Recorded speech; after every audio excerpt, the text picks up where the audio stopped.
Iya, nggak 100% dijamin, tapi seseorang yang menurut saya sudah pernah mengalami masa sulit dalam hidupnya dan dia berhasil melewatinya itu membuat dia lebih tangguh, nggak cengeng, tangguh gitu, nggak apa-apa ada gitu. Dan menurut saya yang paling penting, kalau tadi bilang butuh kemampuan, memang menurut saya butuh kemampuan untuk bisa mewujudkan mimpi, tapi yang paling penting yang menurut saya yang membedakan saya pada saat itu adalah karena saya berani mengambil keputusan.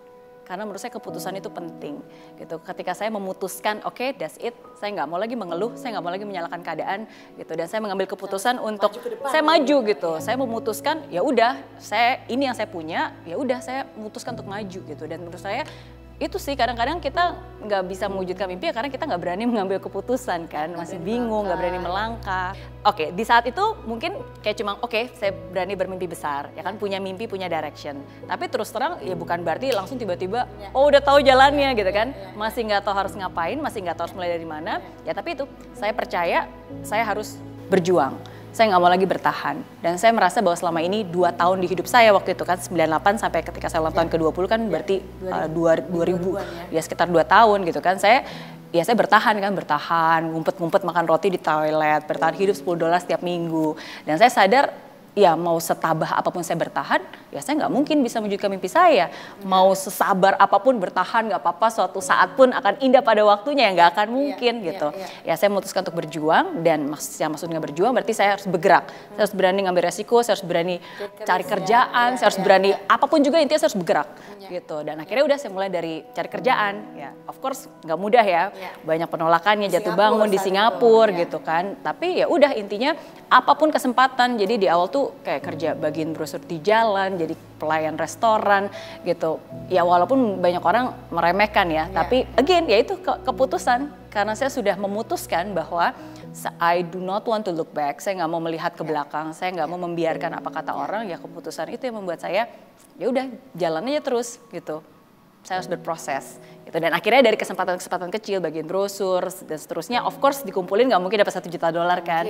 Ya tapi ya disitulah hidup memproses saya untuk berani. Akhirnya saya jadi berani untuk memulai bisnis saya sendiri begitu saya lulus kuliah. Ya, dan itu pun juga banyak banget jatuh bangunnya. 16 tahun sebenarnya saya di Singapura.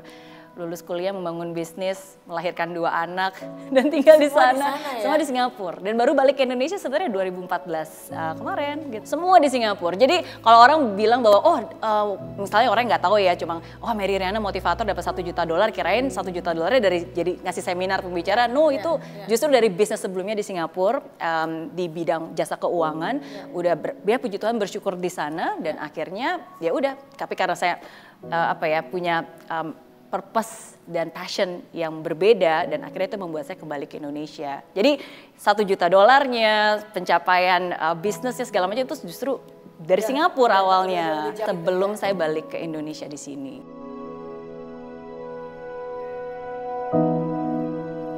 Oke, menurut saya ini suatu hal yang sangat personal ya, karena tiap orang kan pasti berbeda-beda dan definisinya juga berbeda-beda. Tapi kalau buat saya itu saya menemukan and the first time saya mewujudkan dan menuliskan my purpose in life statement itu tahun 2008.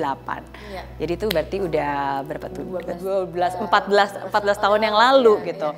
Dan it was very meaningful karena kalau sebelumnya saya nggak pernah tahu yang namanya passion. Saya kerja waktu itu nggak tahu namanya passion pada saat itu ya. Pokoknya saya pengen bayar hutang, gitu, ada kesempatan ya udah saya kerja keras dan berhasil gitu kan.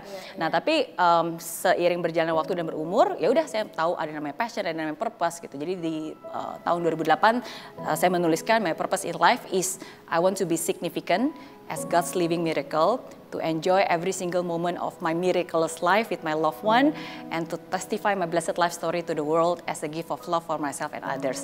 Jadi itu ya sesuatu hal yang saya tulis dan saya jalani dan masih resonate ke saya sampai hari ini gitu, bahwa saya merasa hidup saya itu kayak keajaiban yang saya juga nggak nyangka gitu bisa terjadi.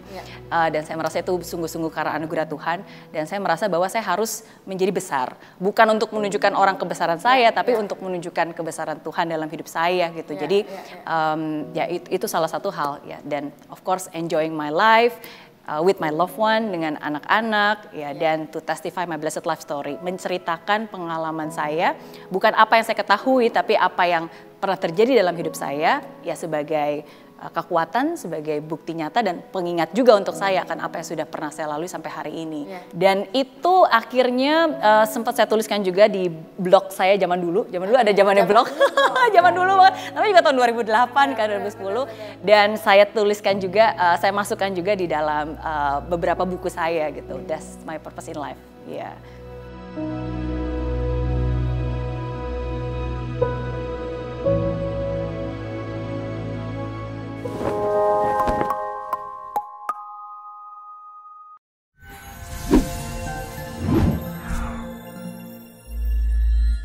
Di aplikasi Mary Riana tersedia lengkap video-video YouTube terbaru saya, artikel yang up to date, quotes inspirasi, koleksi merchandise, workshop dan seminar yang bisa kamu dapatkan free dan download sekarang juga gratis.